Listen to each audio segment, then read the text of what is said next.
Chapter 6 Something from the Mountains, Something from the Stream by Amrita Patil. Maggie was 11 years and 5 months old. Various incidents had marked her life that year, such as she had a big-sized bicycle now, her best friend had moved to Spain, the neighbor's dog had died. Maggie had been allowed to braid her hair in cornrows that made a lot of her hair fall out. And her first short story had been selected for the school magazine. All of this is not relevant to the telling of this story. What is relevant for now is the summer Maggie's parents separated. They had not done such a good job of being married, and this had been a while coming. Maggie had figured out a simple thing a lot of grown people hadn't. That two separate nice people are better than two together horrible people. If one has to choose, that is. Anyway, so Papa moved out of the apartment and Maggie and her mother took a break and came to stay at Nani's house. Nani's house was nestled in the navel of a mountain with a river brushing past. It was a beautiful place and very far away. The house stood on stilts and was red inside. The mountain was gorgeous. Pure the earth and pure the air. Trees laden with plums and pears. River with smooth pebbled banks. And furry dogs who followed you from this bend in the road to that bend in the road where a new furry dog would take over as your guide. Unlike on other holidays, this time round, Maggie spent most of her time indoors. This was mainly to avoid bumping into her mother, who spent most of her time sitting on the boulders by the river, staring into space. Maggie knew her heart was very, very sad. Every morning, when Nani stepped out to soak the sun and catch up with some neighborhood gossip, the nearest neighbor was halfway up the mountain, so this took some time, and Mama had left for secret trails and boulders.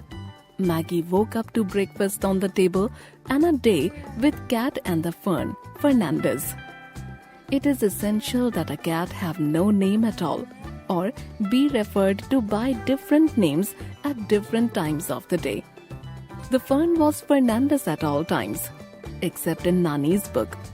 Nani belonged to the school of thought whereby all plants are called plant. And Fernandez would wilt and shed for a day or two. She would have sulked for longer, but she didn't have such good short-term memory.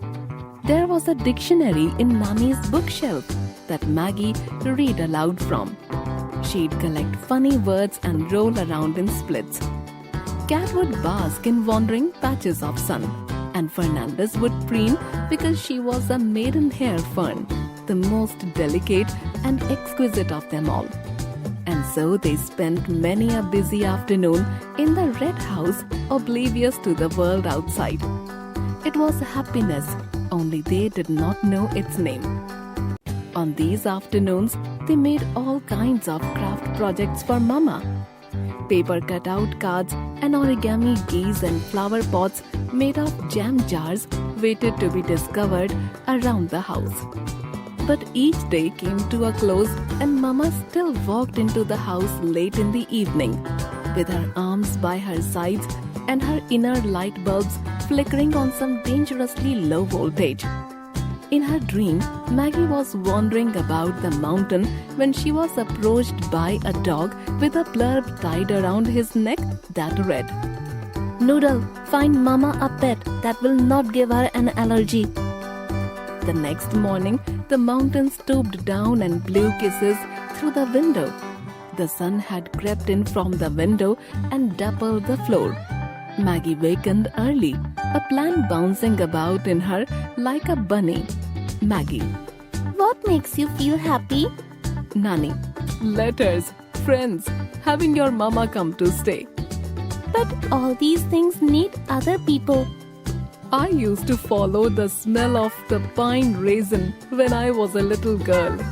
My nose has forgotten how to smell these things now. The matter is that she is feeling sad, so it is essential that she feels good. She needs to feel something good every time she is sad. True. Her plan verified by her pole. She wore a red scarf around her neck for luck and followed the smell of golden raisin as it trickled down the bark of a pine tree. In the roots of the tree, Maggie found the first thing she was looking for. Then she wandered to the river, where a new crop of pebbles were warming their bellies in the sun. They were of every imaginable color, but if you held them up, their particles glinted. Sedimentary rocks all, painstakingly made layer by layer, shot through with green or red or brown streaks. Unlike rivers in plains that will settle for all sorts of irregular pebbles, a mountain river is very particular about making perfect spheres out of all her pebbles. The more they tumble around in her, the more and more spherical they get. Maggie's hand darted in and out of the water looking for the right pebble.